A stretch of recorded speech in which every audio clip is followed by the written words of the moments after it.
A new theory about human nature was put forward by Sigmund Freud.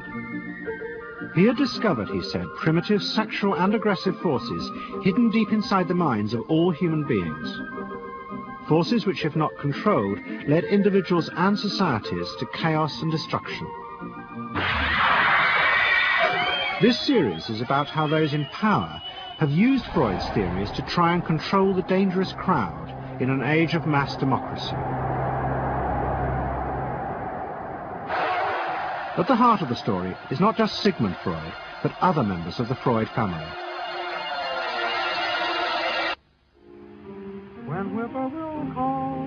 This episode is about Freud's American nephew, Edward Bernays. Bernays is almost completely unknown today, but his influence on the 20th century was nearly as great as his uncle's. Because Bernays was the first person to take Freud's ideas about human beings and use them to manipulate the masses.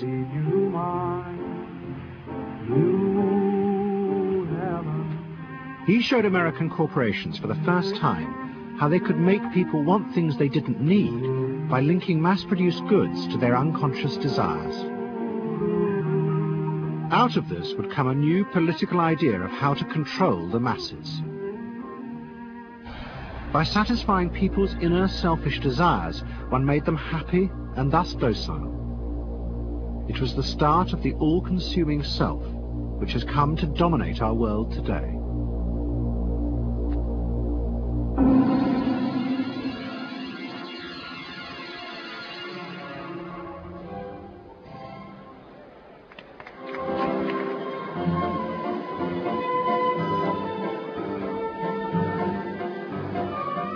Freud's ideas about how the human mind works have now become an accepted part of society, as have psychoanalysts.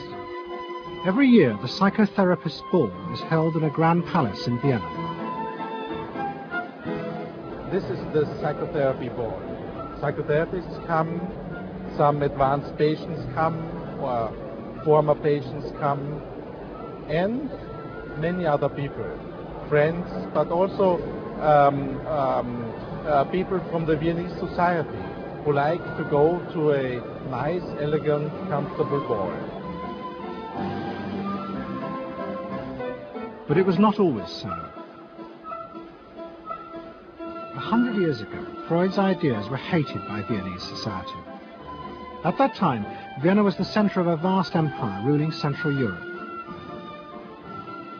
And to the powerful nobility of the Habsburg court, Freud's ideas were not only embarrassing, but the very idea of examining and analyzing one's inner feelings was a threat to their absolute control. You see, at that time, these people had the power. And of course, you just were not allowed to show your bloody feelings. I mean, you just couldn't. You know, I mean, you couldn't, if you were unhappy. Can you imagine, for instance, you sit somewhere in the country in a castle, you are deeply unhappy, you are a woman.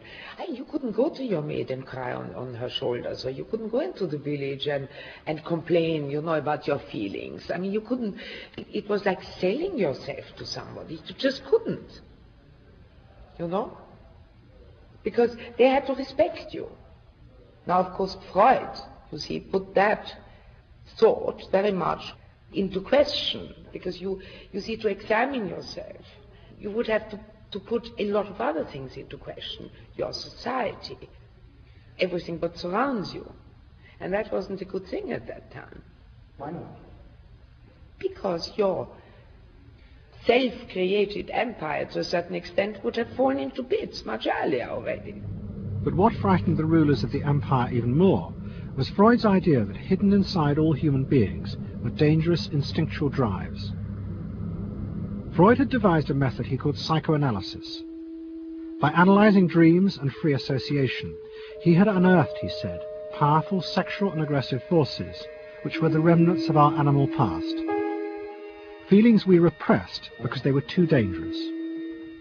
Freud devised a method for exploring a hidden part of the mind, which we nowadays call the unconscious, which is a part that is totally unknown to our consciousness, that there exists a barrier in all our minds which prevents these hidden and unwelcome impulses of the unconscious from emerging. Good night.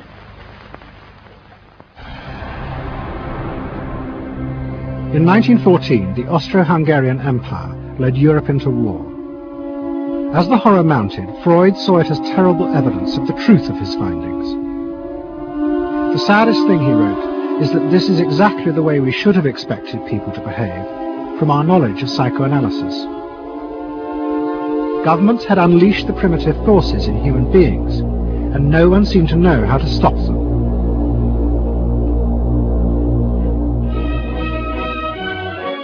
At that time, Freud's young nephew, Edward Bernays, was working as a press agent in America. His main client was the world-famous opera singer Caruso, who was touring the United States.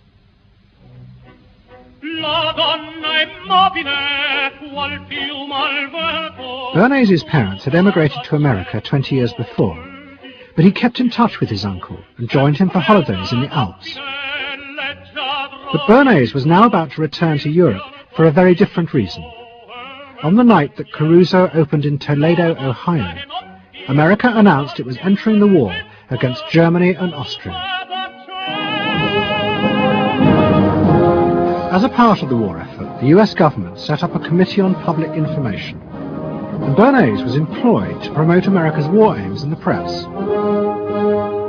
The President, Woodrow Wilson, had announced that the United States would fight not to restore the old empires, but to bring democracy to all of Europe.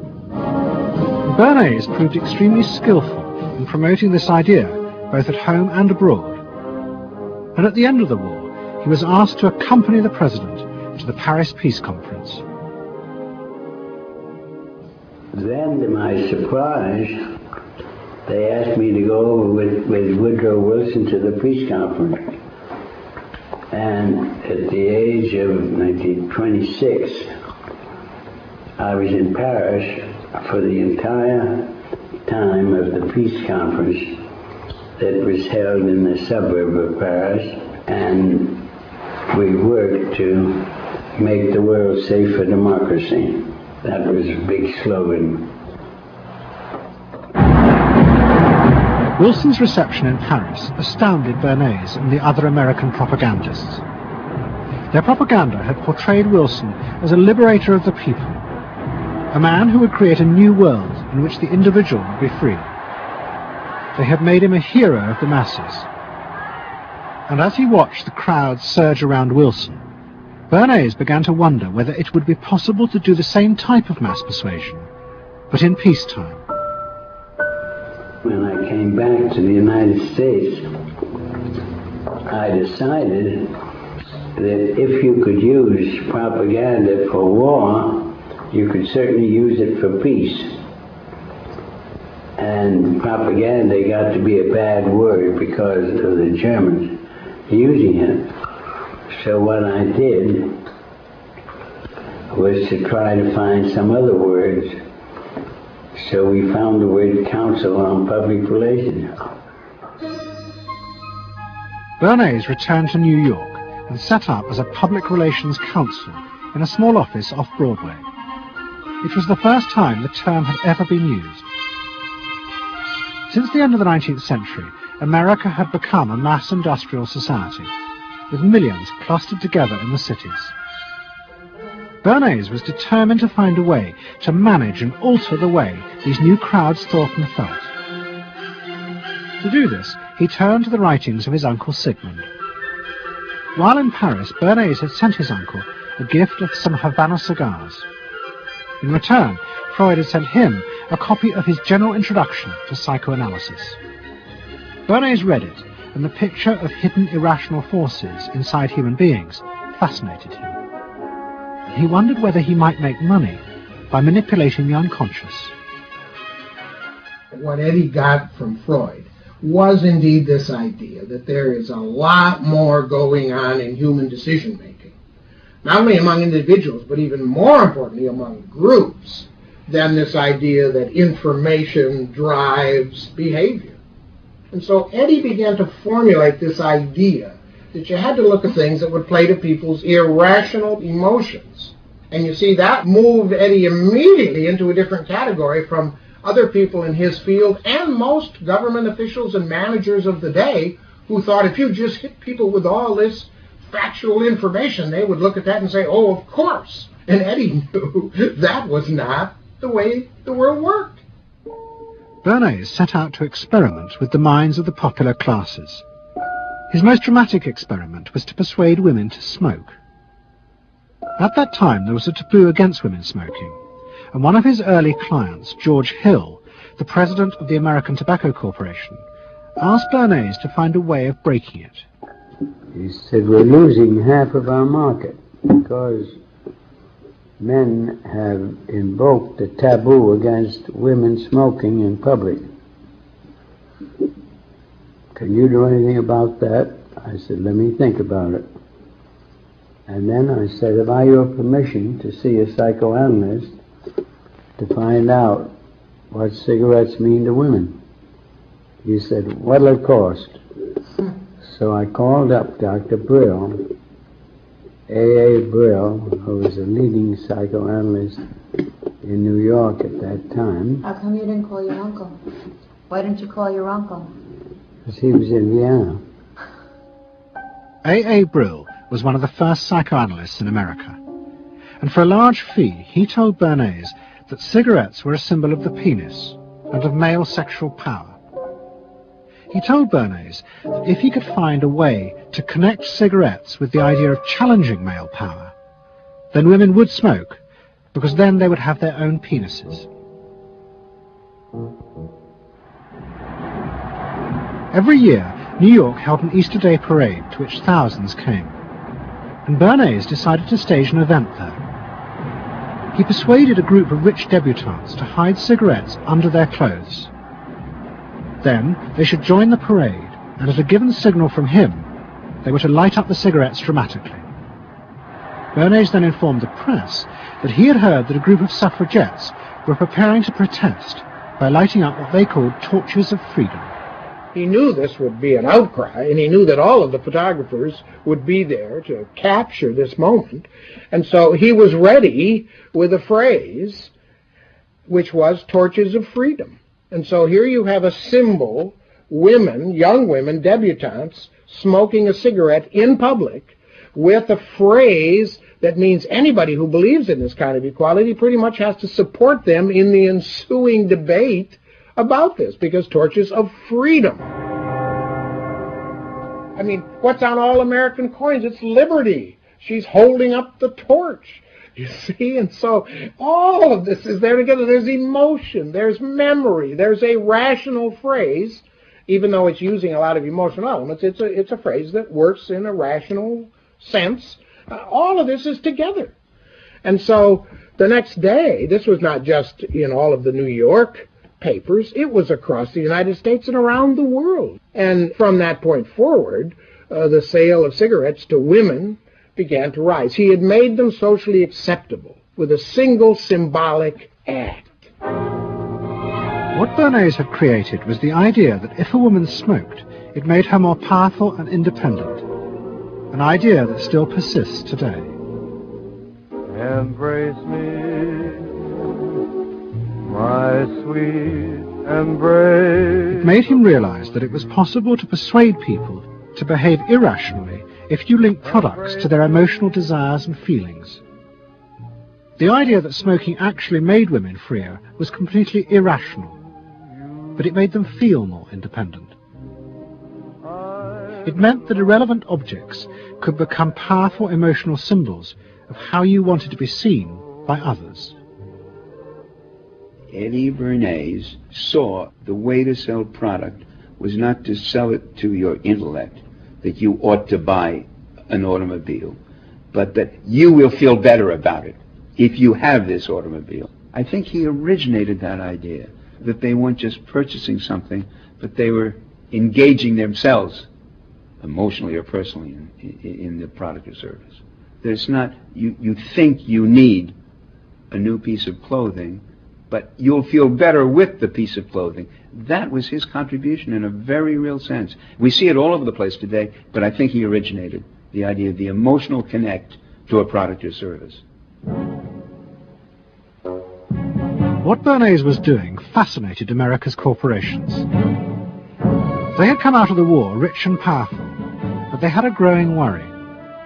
The system of mass production had flourished during the war, and now millions of goods were pouring off production lines. What they were frightened of was the danger of overproduction, that there would come a point when people had enough goods and would simply stop buying.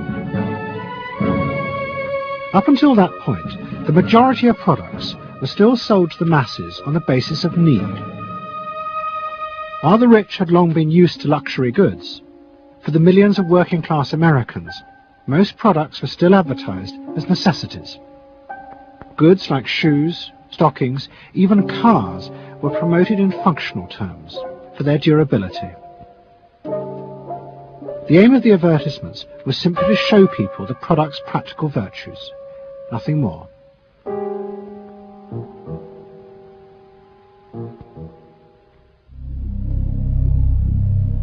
What the corporations realized they had to do was transform the way the majority of Americans thought about products.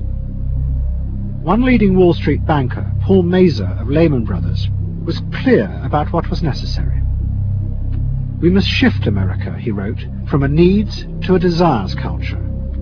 People must be trained to desire, to want new things even before the old have been entirely consumed. We must shape a new mentality in America. Man's desires must overshadow his needs." Prior to that time, there was no American consumer. There was the American worker, and there was the American owner, and they manufactured and they saved and they ate what they had to, and the people shopped for what they needed. And while the very rich may have bought things they didn't need, most people did not. And Mazur envisioned a break with that, where you would have things that you didn't actually need, but you wanted, as opposed to needed.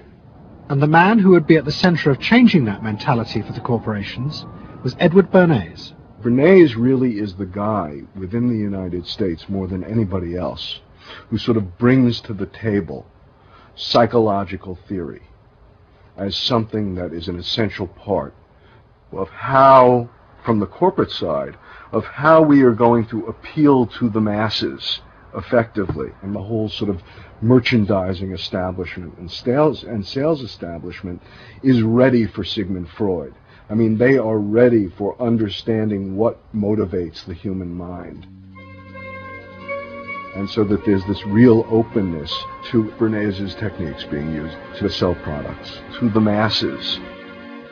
Beginning in the early 20s, the New York banks funded the creation of chains of department stores across America. They were to be the outlets for the mass-produced goods, and Bernays' job was to produce the new type of customer. Bernays began to create many of the techniques of mass consumer persuasion that we now live with. He was employed by William Randolph Hearst to promote his new women's magazines, and Bernays glamorized them by placing articles and advertisements that linked products made by others of his clients to famous film stars like Clara Bow, who was also his client. Bernays also began the practice of product placement in the movies, and he dressed the stars at the film's premieres with clothes and jewelry from other firms he represented.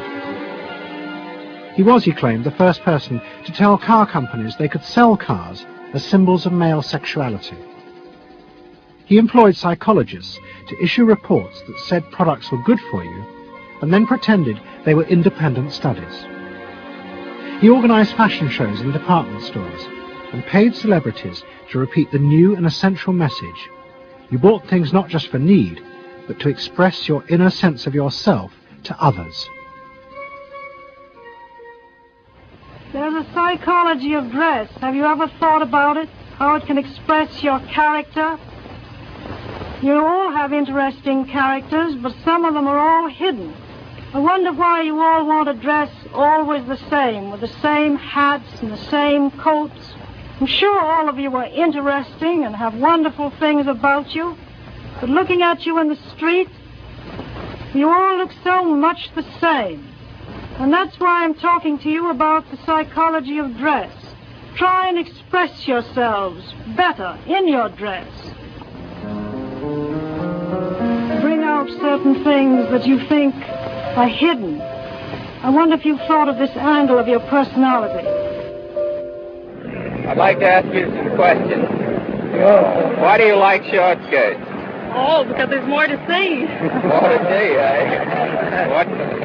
What good does that do you? It makes you more attractive. It does? In 1927, an American journalist wrote, "A change has come over our democracy. It is called consumptionism. The American citizen's first importance to his country is now no longer that of citizen, but that of consumer." The growing wave of consumerism helped in turn to create a stock market boom. And yet again, Edward Bernays became involved, promoting the novel idea that ordinary people should buy shares, borrowing money from banks he also represented. And yet again, millions followed his advice. He was uniquely knowledgeable about how people in large numbers are going to react to products and ideas and so on. But in political terms, if he were to go out, so I can't imagine that he could get 3 people to stand and listen. Wasn't particularly articulate, was a kind of funny looking, and didn't have any sense of reaching out for people one-on-one. None at all. He didn't think about people in groups of one, thought about people in groups of thousands. So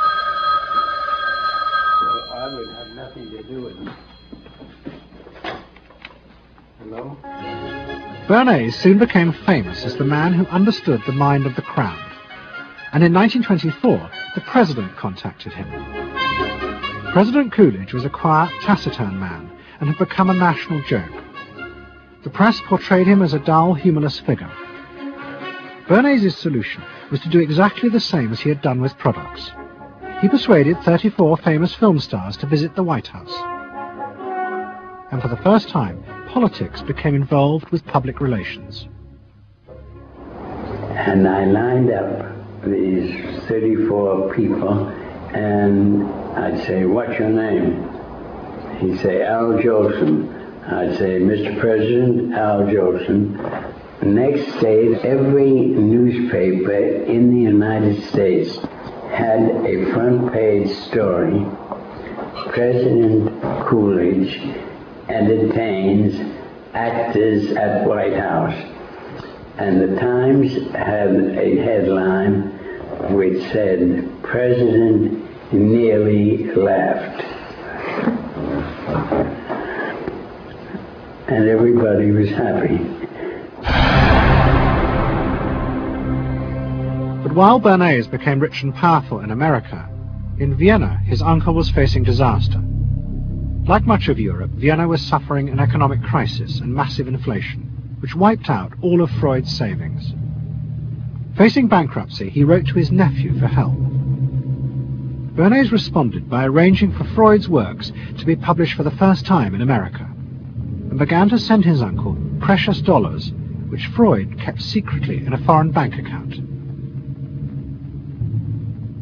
He was Freud's agent, if you will, to get his books published. Well, of course, once the books were being published, Eddie couldn't help himself but promote these books, see that everybody read them, make them controversial, emphasize the fact that, do you know what Freud says about sex and what he says cigarettes are a symbol of, and so on and so forth? How do you suppose all those stories got out? Certainly the academics weren't spreading these around the country. Eddie Bernays was. Then, when Freud became accepted, well then, of course, to go to a client and say, "Well, Uncle Siggy," see, then that had some cachet. But notice there, first Eddie created Uncle Siggy in the U.S., made him acceptable, secondly, and thirdly, then capitalized on Uncle Siggy. Typical Bernays performance. Bernays also suggested that Freud promote himself in the United States. He proposed his uncle write an article for Cosmopolitan, a magazine that Bernays represented, entitled "A Woman's Mental Place in the Home." Freud was furious. Such an idea, he said, was unthinkable. It was vulgar, and anyway, he hated America. Freud was now becoming increasingly pessimistic about human beings. In the mid-20s, he retreated in the summers to the Alps, sometimes staying in an old hotel, the Pension Moritz in Berchtesgaden. It is now a ruin. Freud began to write about group behavior, about how easily the unconscious aggressive forces in human beings could be triggered when they were in crowds. Freud believed he had underestimated the aggressive instincts in human beings. They were far more dangerous than he had originally thought. After World War I, Freud was basically a pessimist. He felt that man is an impossible creature, a very, very sadistic and bad species, and did not believe that man can be improved. Man is a ferocious animal, the most ferocious animal that exists. They enjoy torturing and killing, and he didn't like man. The publication of Freud's works in America had an extraordinary effect on journalists and intellectuals in the 1920s. What fascinated and frightened them was the picture Freud painted of submerged, dangerous forces lurking just under the surface of modern society. Forces that could erupt easily to produce the frenzied mob which had the power to destroy even governments.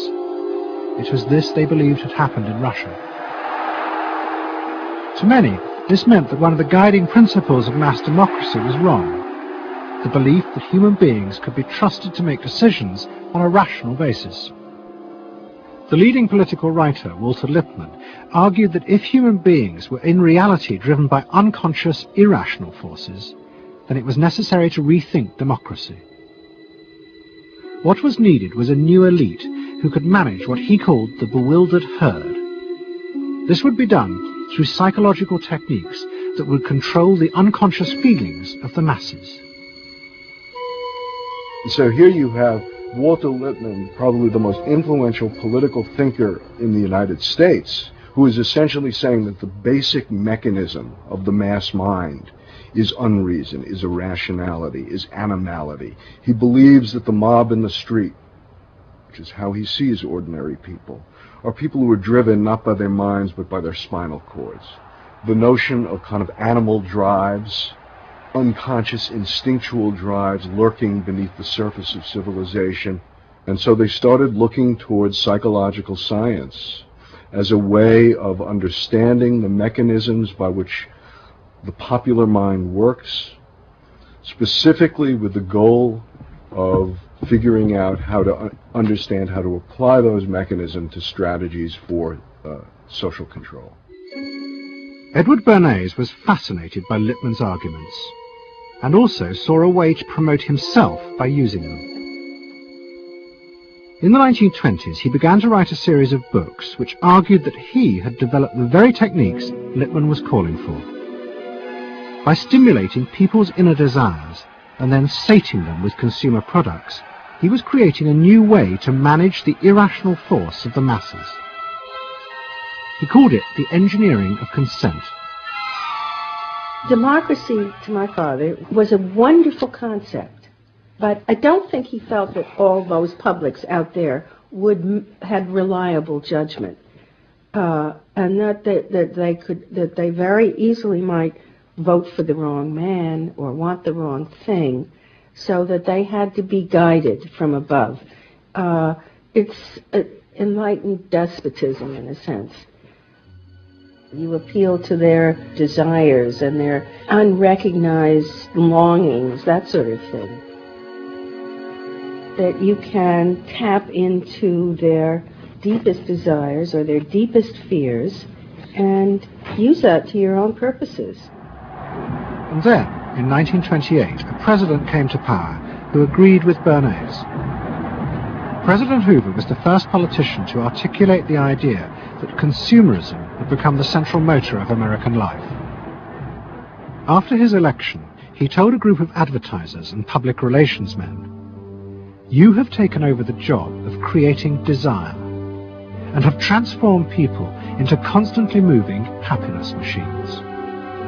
Machines which have become the key to economic progress." What was beginning to emerge in the 1920s was a new idea of how to run mass democracy. At its heart was the consuming self, which not only made the economy work, but was happy and docile, and so created a stable society. Both Bernays and Littman's concept of managing the masses takes the idea of democracy and it turns it into a palliative. It turns it into giving people some kind of feel-good medication that will respond to an immediate pain or an immediate yearning, but will not alter the objective circumstances one iota. I mean, democracy really, the idea of democracy at its heart was about changing the relations of power that had governed the world for so long. And Bernays' concept of democracy was one of maintaining the relations of power, even if it meant that one needed to sort of stimulate the psychological lives of the public. And in fact, in his mind, that was what was necessary. That if you can keep stimulating the irrational self, then leadership can basically go on doing what it wants to do. Bernays now became one of the central figures in a business elite that dominated American society and politics in the 1920s. He also became extremely rich and lived in a suite of rooms in one of New York's most expensive hotels, where he gave frequent parties. Oh my goodness, he had a home in the corner suite of the Sherry Netherland Hotel. And here's this wonderful suite with all these windows looking out on Central Park and across at the plaza and on the square. And he would use this place to hold a soiree. The mayor would come, all the media leaders would come, the political leaders, the business leaders, the people in the arts. I mean, it was a who's who. People wanted to know Eddie Bernays because, you know, he himself became a sort of a famous man, a sort of a magician who could make these things happen. He knows everybody. He knows the mayor and he knows the senator, and he calls politicians on the telephone as if he did get literally a high or a bang out of doing what he did. And that's fine, but it can be a little hard on the people around you, especially when you make other people feel stupid. People who worked for him were stupid, and children were stupid, and if people did things in a way that he wouldn't have done them, they were stupid. It was a word that he used over and over and over, dope and stupid. And the masses? They were stupid.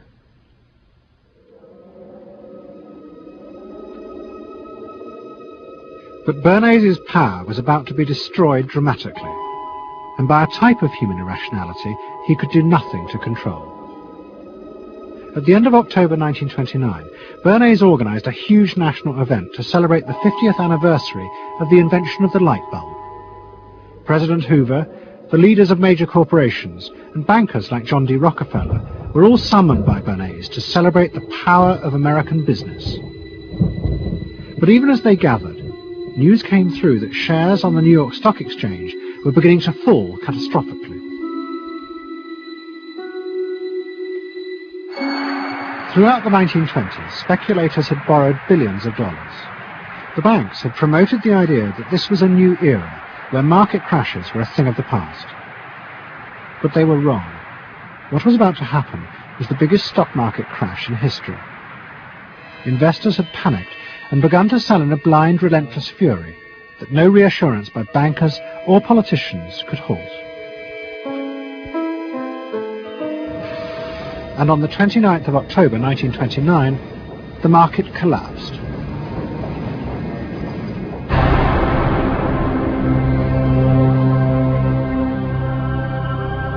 The effect of the crash on the American economy was disastrous.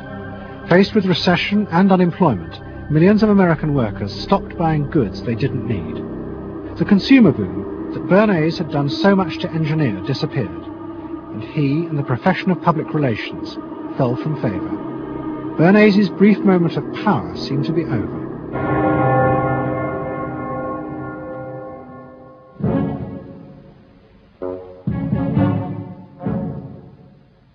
The effect of the Wall Street crash on Europe was also catastrophic. It intensified the growing economic and political crisis in the new democracies. In both Germany and Austria, there were violent street battles between the armed wings of different political parties. Against this backdrop, Freud, who was suffering from cancer of the jaw, retreated yet again to the Alps. He wrote a book called Civilization and Its Discontents. It was a powerful attack on the idea that civilization was an expression of human progress. Instead, Freud argued, civilization had actually been constructed to control the dangerous animal forces inside human beings. What was implicit in Freud's argument was that the ideal of individual freedom, which was at the heart of democracy, was impossible. Human beings could never be allowed to truly express themselves because it was too dangerous. They must always be controlled and would thus always be discontent.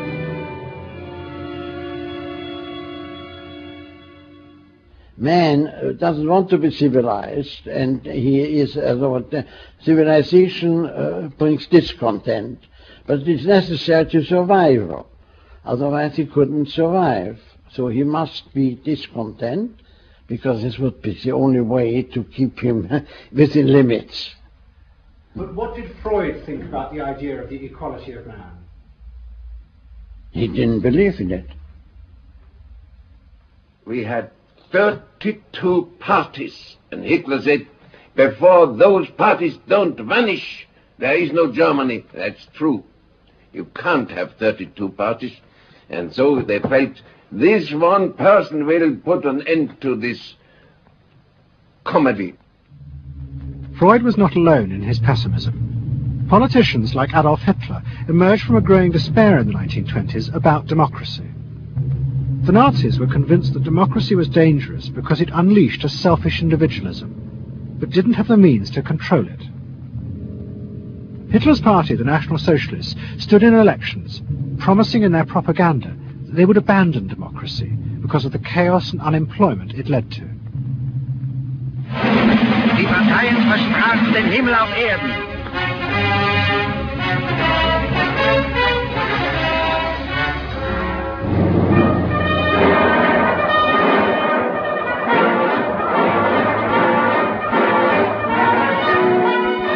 In March 1933, the National Socialists were elected to power in Germany, and they set out to create a society that would control human beings in a different way.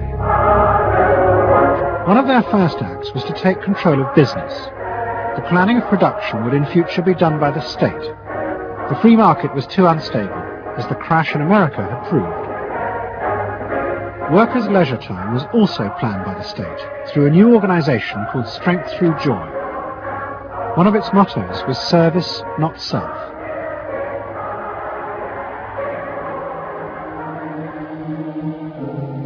But the Nazis did not see this as a return to an old form of autocratic control.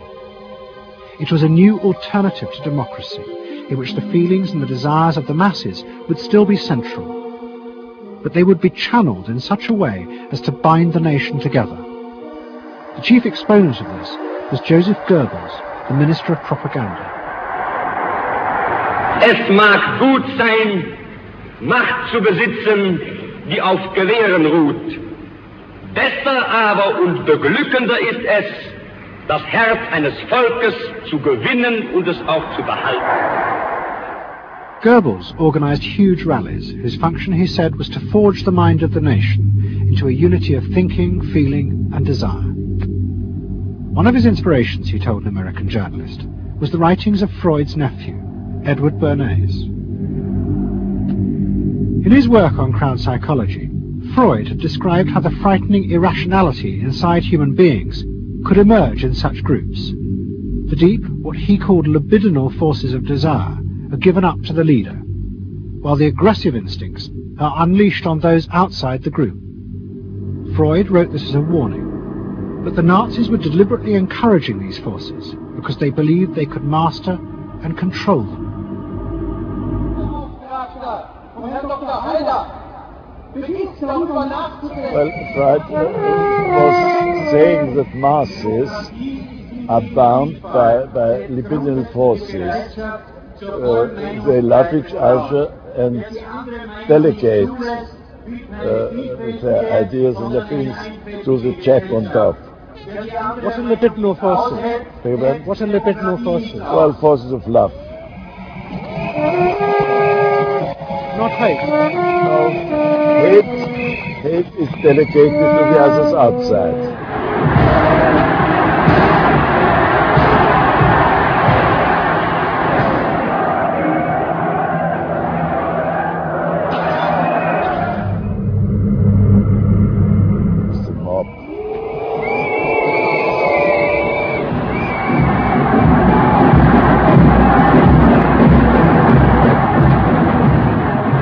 I could see from afar, looking up Wilhelmstraße towards Unter den Linden, how those 100,000 of people, when they passed Hitler, they just became completely delirious. They began to shout these cries I will never get out of my ears. Heil, Sieg, Heil. They meant it. And here I got confirmation how those irrational forces, uncontrollable forces in Germany, in the Germans, had erupted, had broken out, were running wild, were departing, marching on.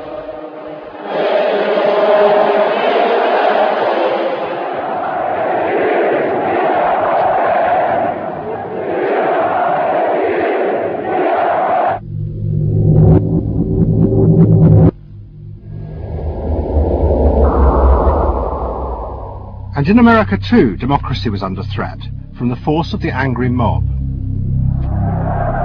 The effect of the stock market crash had been disastrous. There was growing violence as an angry population took out their frustration on the corporations who were seen to have caused this disaster. Then, in 1932, a new president was elected who was also going to use the power of the state to control the free market. But his aim was not to destroy democracy, but to strengthen it. And to do this, he was going to develop a new way of dealing with the masses.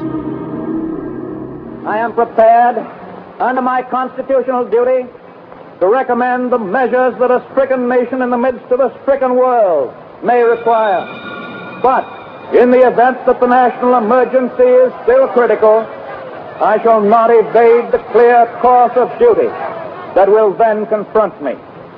I shall ask the Congress for the one remaining instrument to meet the crisis: broad executive power.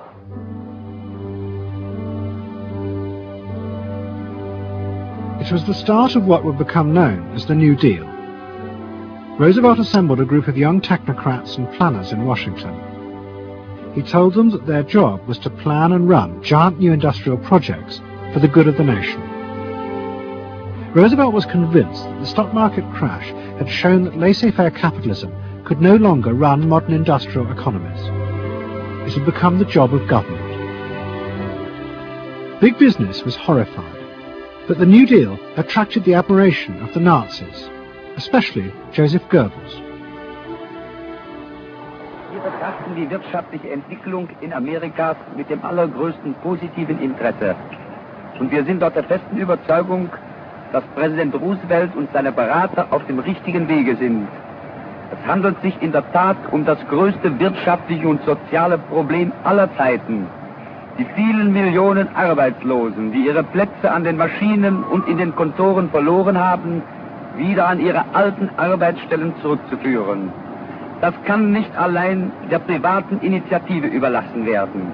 Ausschlaggebend ist, dass die öffentliche Hand mit positiven Maßnahmen eingreift.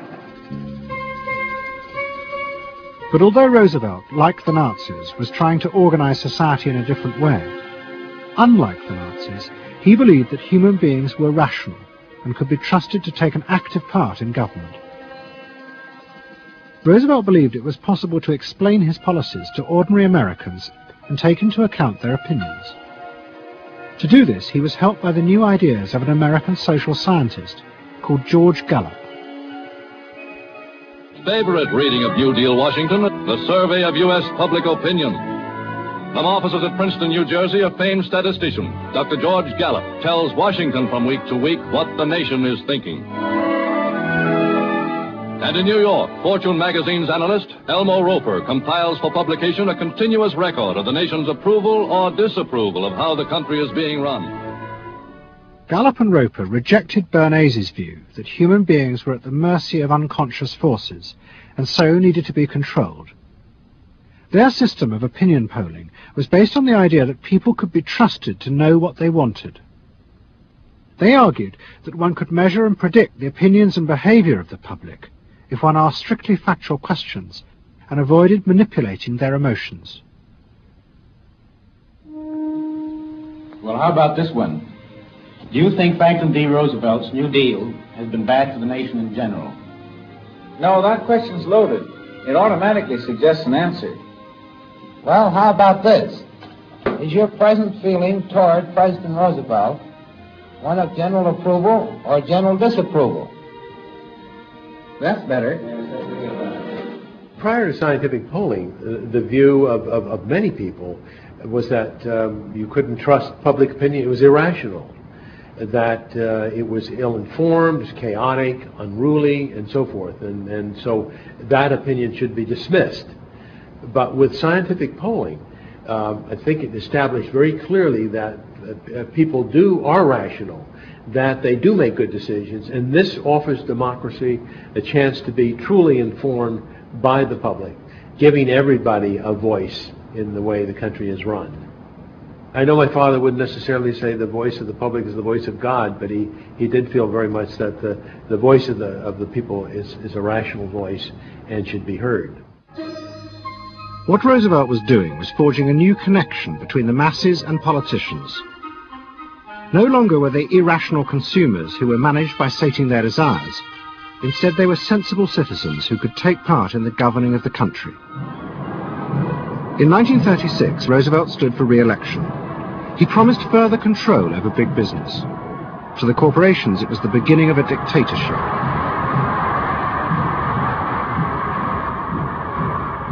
Roosevelt interferes with private enterprise and is running the country into debt for generations to come. The way to get recovery is to let business alone. But Roosevelt was triumphantly re-elected. It looks, my friends, like a real landslide this time. So please let me thank you again and tell you that I hope to see you all very soon and bid you an affectionate good night. Faced with this, business now decided to fight back, to regain power in America. At the heart of the battle would be Edward Bernays and the profession he had invented, public relations. Following that election, business people start to get together and start to carry on discussions, primarily in private, and they start talking to each other about the need to sort of carry on ideological warfare against the New Deal and to sort of reassert the sort of connectedness between the idea of democracy on the one hand and the idea of privately owned business on the other. And so, under the umbrella of an organization which still exists, which is called the National Association of Manufacturers, and whose membership included all of the major corporations of the United States, a campaign is launched explicitly designed to create emotional attachments between the public and big business. It's Bernays' techniques being used on a grand scale. I mean, totally.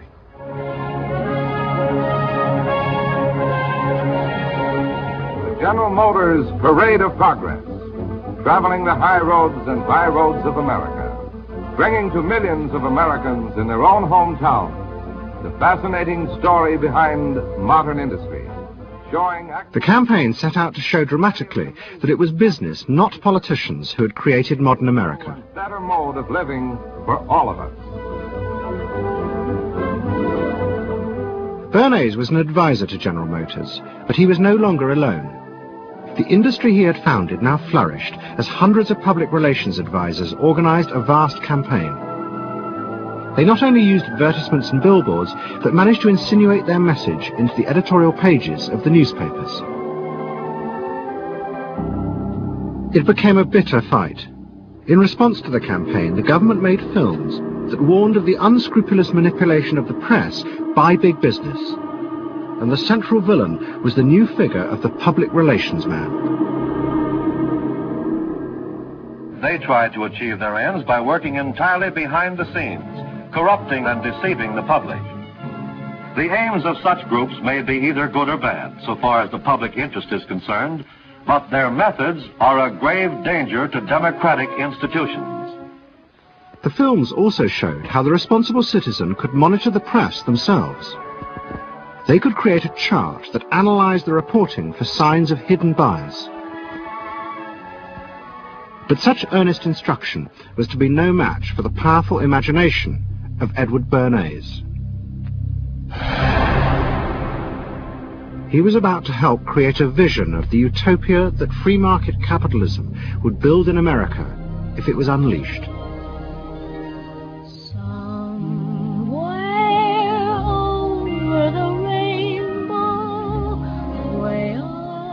In 1939, New York hosted the World's Fair. Edward Bernays was a central advisor. He insisted that the theme be the link between democracy and American business.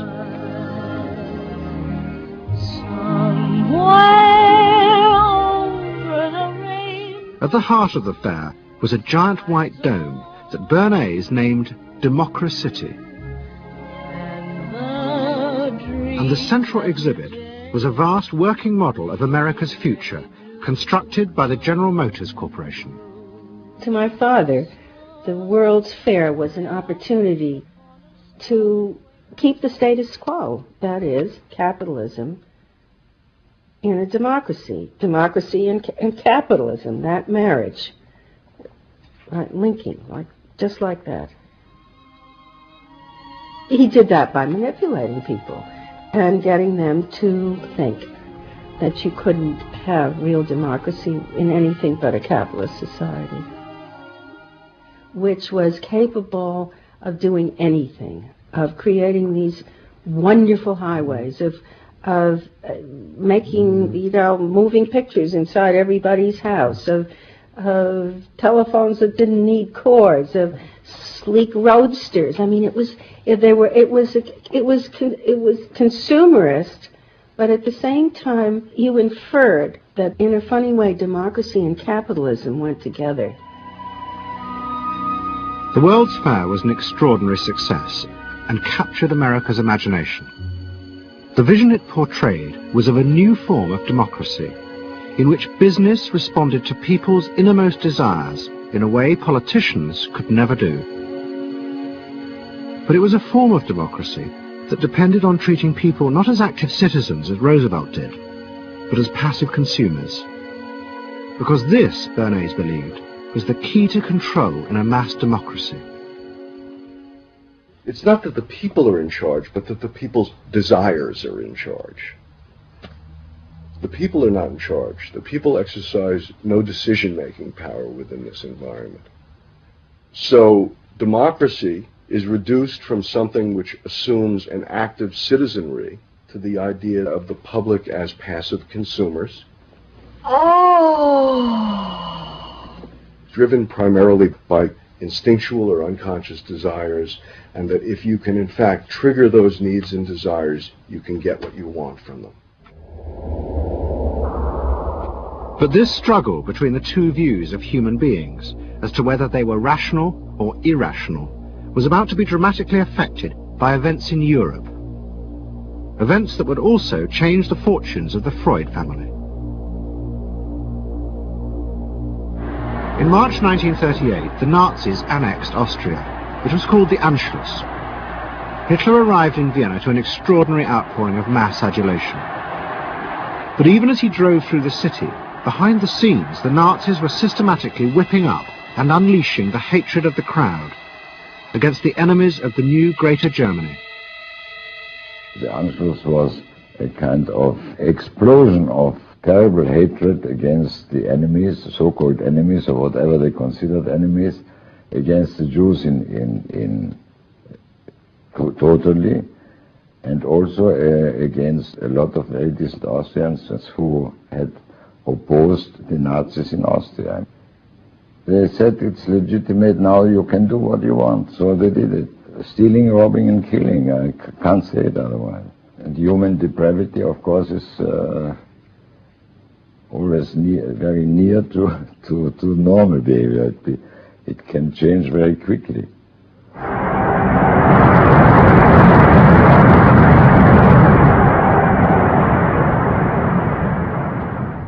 As the violence and assassinations raged in Vienna, Freud decided he had to leave. His aim was to go to Britain, but he knew that Britain, like many countries, was refusing entry to most Jewish refugees. But help came from the leading psychoanalyst in Britain, Ernest Jones. He was in the same ice skating club as the Home Secretary, Sir Samuel Hoare, and Jones persuaded Hoare to issue Freud a British work permit. And in May 1938, Freud, his daughter Anna, and other members of his family set off for London.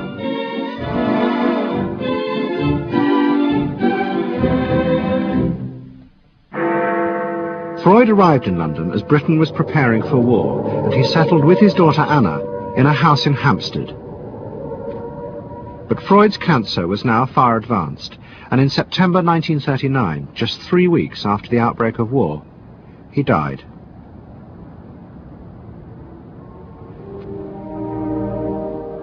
The Second World War would utterly transform the way governments saw democracy and the people they governed. Next week's programme will show how the American government, as a result of the war, became convinced there were savage, dangerous forces hidden inside all human beings, forces that needed to be controlled. The terrible evidence from the death camps seemed to show what happened when these forces were unleashed. And politicians and planners in post-war America would come to believe that hidden under the surface of their own population were the same dangerous forces. And they would turn to the Freud family to help control this enemy within.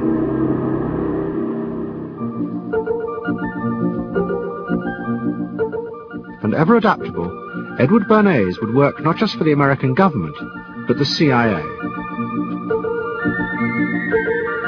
And Sigmund Freud's daughter Anna would also become powerful in the United States, because she believed that people could be taught to control the irrational forces within them. Out of this would come vast government programs to manage the inner psychological life of the masses.